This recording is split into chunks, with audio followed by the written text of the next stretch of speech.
Bismillah. Bismillah har bir ishning muqaddimasi. Assalomu alaykum. Bugun siz bilan Saodat asri kitobini o'qib, payg'ambarimiz sollallohu alayhi va sallamning tug'ilishidan to vafotigacha bo'lgan hayoti sirlarini o'rganamiz. Video boshidan kanalga obuna bo'lishni unutmang. Muallif Ahmad Lutfiy Qozonchi. Saodat asri. Birinchi kitob 23-qism. Bismillahirrohmanirrohim. Sharafli ahdlashuv. Savdogar bekordan bekorga kaltak yemaslik uchun u yerdan ketdi. Ka'baga bordi. Butlarga sig'inayotganlar bilan gaplashdi. Qabila boshliqlarini ko'rdi. Abduddor, Mahzum, Jumoq, Sahm oddiy o'g'illarning xonadonlarida bo'ldi. Dardini ularga gapirib berdi, biroq hech qanday foyda topmadi. Umidsizligiga uchradi. Oz ibn Voil singari ulug' bir zotga qarzi bor inson sharafli bir inson degan gap dedilar. Sharaf insonni qornini to'yg'azmaydi. Menga pulimni yoki molimni undirib beringlar. Sen nimalar deyapsan o'zi? Oz kabi ulug' martaba egasini bunday arzimas bir ish uchun bezovta qilish ayb emasmi? Oz shunaqa ulug' zotmi? Sharafli kishimi? Albatta, sen nima deb o'ylayapsan? Sharafli inson qarzini o'z vaqtida beradi. Qani yo'qolchi bu yerdan? Zobitlik savdogar qabila boshliqlarining ba'zilaridan mana shunday sovuq muomala ko'rdi. Ba'zilari gapirganiga ham qo'yishmadi. Ba'zilari esa men bu ishga aralashmayman dedi. Yana boshqa mening Ozga bas keladigan kuchim yo'q deya jo'natdi. Kimga uchrasa ham uni quruq qaytardi. Barcha eshiklar uning yuziga yopildi. Ayon bo'ldiki, zabitlik savdogarning dodini tinglab, mushkulini oson qiladigan odam Makkada yo'q edi. Ertalab tong saharda Ka'baning yonida haqsizligiga uchraganidan Ozning adolatsizlik qilganidan dod solib, sochlarini yulayotgan, ko'ylaklarini yirtib, arziga quloq soladigan odam qidirib yurgan bir musofirni ko'rdilar. Bu so'nggi chorasi zoyi ketmadi. Masjidi Haromda suhbatlashib o'tirganlar unga quloq tutdilar. Nihoyat arzini tinglaydigan va uni haqqi deb hisoblaydigan bir necha kishini topganidan zabitlik savdogar g'oyat xursand edi. Ilk bor oyoqqa Zubayr qalqidi. Adolatsizlik-ku bu. Zulm va haqsizlikka qarshi kurash har bir nomusli odamning vazifasi. Mard kishi zulmga nisbatan beparvo qololmaydi, deya baqirdi. Abdumuttalibning o'g'li to'g'ri gapirmoqda. G'ariblarga yordam berish ham sharaf, ham farzdir. Nihoyat Abdulloh ibn Judoning uyida uchrashish va ushbu masala yuzasidan munozarani davom ettirishga kelishdilar. Makkani yosh va obro' e'tiborli ulug'laridan biri bo'lgan Abdulloh ibn Judon mehmonlarini quchoq ochib kutib oldi. Majlisda Hoshim Muttalib, Zuhra Xoris va Taym o'g'illaridan ushbu qabilalarning vakili bo'lib kelganlar bor edi. Oralarida eng yoshi amakilari bo'lib kelgan Muhammad ibn Abdulloh edi. U endigina 20 yoshdan oshgan edi, biroq hech kim uning kattalarning orasida o'tirganidan og'rinmadi. Chunki u yoshi bilan bo'lmasa ham aqli va dunyoqarashi, tarbiyasi va xulqi kattalarga yarashadigan nutqi bilan ulug'vor edi. Ulug'lar ham havas qiladigan darajada buyuk edi. Shu bois hech kim bu o'spirin bizning oramizda nima qilib o'tiribdi deb ham o'ylamasdi. Mehmonlar dasturxon atrofiga o'tirishdi. Yeb ichdilar. Shundan keyin muammo o'rtaga tashlandi. Agar zo'ravonlarga qarshi lom-mim demaslik, bundan battar haqsizliklar ro'y bermasligiga kim ham kafolat bera oladi deya suhbatlashdi. Oz bu ishni birinchi marta qilayotgan bo'lsa ham mayli edi. Bunday haqsizlikka yo'l qo'ygan faqat Oz emas, Oz ulardan biridir xolos. Hozir indamaslik, vaqti kelib hozirgi kunlarni ham kumsab qolamiz. Gapimga ishonaveringlar. Bu ketishda Qurayshning obro'yi bir chaqaga arzimay qoladi. Makkaga kelgan musofirlar, hatto hojilar ham tobora bizdan qo'l siltab ketmoqdalar. Qisqasi, ulardan hech biri bu ishni shundayligicha qolishini istamasdi.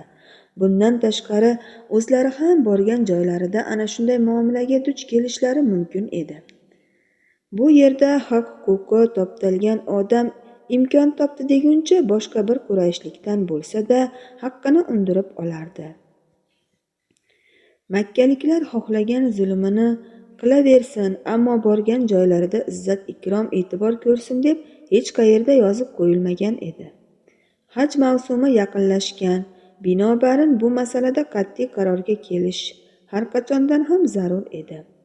Hozir Zulqa'da oyi, atigi bir oydan so'ng haj mavsumi boshlanadi. Ziyoratchilarni yaxshi kutib olish, ularni osoyishtaligini ta'minlash, bu bilan ularni yana kelishlariga zamin hozirlash darkor edi. Chunki Makka keluvchi musofir va hojilar qancha ko'paysa, Makkaning obro'si ham shuncha ortar, tijorati ravnaq topar edi. Nihoyat Abu Tolibning singlisi Bayda yoxud Otika o'rtaga bir idishga mushka anbar keltirdi. Mehmonlarning hammasi unga bir barmoqlarini botirdilar. Bu arablarning o'ziga xos qasamyod marosimi edi. Ba'zan shunday xushbo'y hidli narsaga, ba'zan qon va shunga o'xshash narsalarga barmoqlarini botirib qasamyod etardilar. Qasamdan qaytmasliklarini bildiruvchi bir dadil hisoblanardi bu. Shundan keyin ilk qasamyod so'zlari yangradi. Toki dengizda birgina soch tolasini ho'llashga yetadigan suv bor ekan, sabr va Hiro tog'larida qad ko'tarib turar ekan, doimo mazlumning yonida unga yordamchi bo'lishga, zolimdan haqqini olguncha qo'llab-quvvatlashga, faqirlarga saxovat ko'rsatishga Alloh nomi bilan qasamyod qilaman. Bu qasamyod ayni tarzda bir kecha bor takrorlandi. Bu qasamyod Hilful Fuzul, ya'ni fazilatli kishilarning fazilatli ish tutish uchun qilingan qasamyodi nomi bilan ataladi. Bu nom kecha 100 yillar oldin ham arablar orasida xuddi shu ma'noda bir bitim tuzilgan 3 kishining nomlari bilan aloqador edi. Ular Fazl ibn Fazola, Fazl ibn Vadoa, Fazl ibn Xoris ismli 3 o'rtoq edilar. Mardonavor bir bitim tuzishgan, mazlumning yonini olib zolimga qarshi, haqsizlikka qarshi kurashgan. Shu tariqa necha asrlargacha arablar orasida yaxshi nom qoldirishgan edi ular. O'sha boshlagan yo'lini bu safar Abdulloh ibn Judoning uyida yig'ilganlar davom ettirmoqchi bo'ldilar. Oz tashqariga chiq. Oz tashqariga chiqdi. Bir to'da odamlar ro'paro keldi. Nima gap? Nimalar bo'ldi? Sendan zabitli shaxsning haqqini undirishga keldik. Oz taraddudlanib qoldi. Ishni bunday tus olishiga mutlaqo kutmagan edi o'zicha. Bu masalani batamom hal qildim deb o'ylagan edi. Savdogar bir ikki joyda nolib arzihol qiladi-da daf bo'lib ketadi deb kutgan edi. Ammo shu onda turli qabilalardan vakillari bo'lgan bir guruh odam qarshisida lol turardi.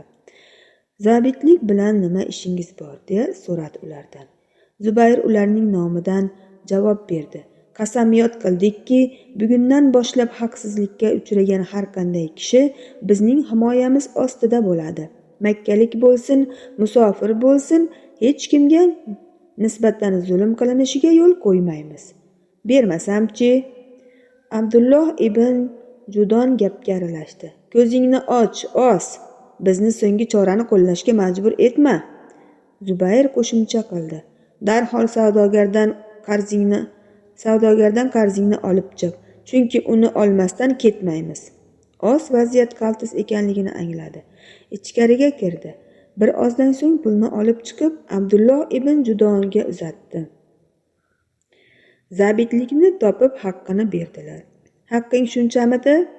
Savdogar yig'lamsirab ha ishorasini berdi va sizlar bo'lmasalaringiz haqqimni ololmasdim deya minnatdor bildirdi. Mana endi uyingga xursand bo'lib qaytishing mumkin. Makkada takror haqoratsizlikka uchrasang, bizga murojaat et, unutma. Savdogar juda xursand bo'lib xayrlashdi. Hilful Fuzulning a'zolari ancha yengil tortdilar. Yuzlarida tabassum paydo bo'ldi. Axir muborak shaharda yashovchilarga munosib bir ishning uddasidan chiqqan edilar. Bundan buyon amalga oshiriladigan xayrli ishlarning muqaddimasi edi bu.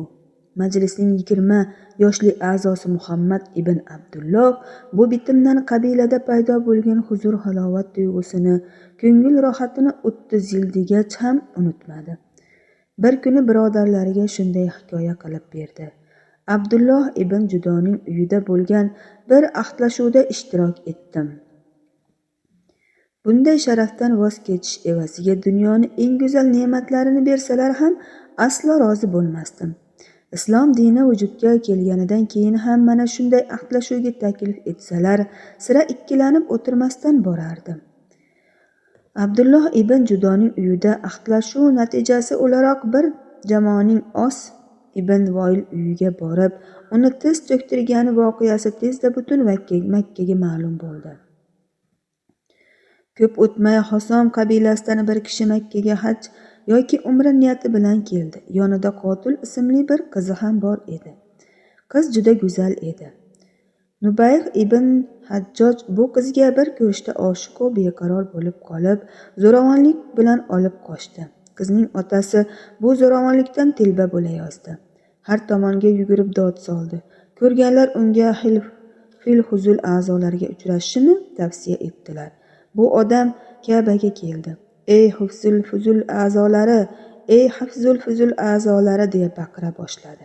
Uning baqirig'ini eshitgan hilful fuzulchilar har tomondan kelib, atrofni o'rab olishdi. Nima deysan? Nubayh ibn Hajjoj qizim Qotilni zo'rlik bilan olib qochib ketdi. Bu holda biz bilan birga yur. Katta bir jamoa Nubayh ibn Hajjojning uyiga bordi.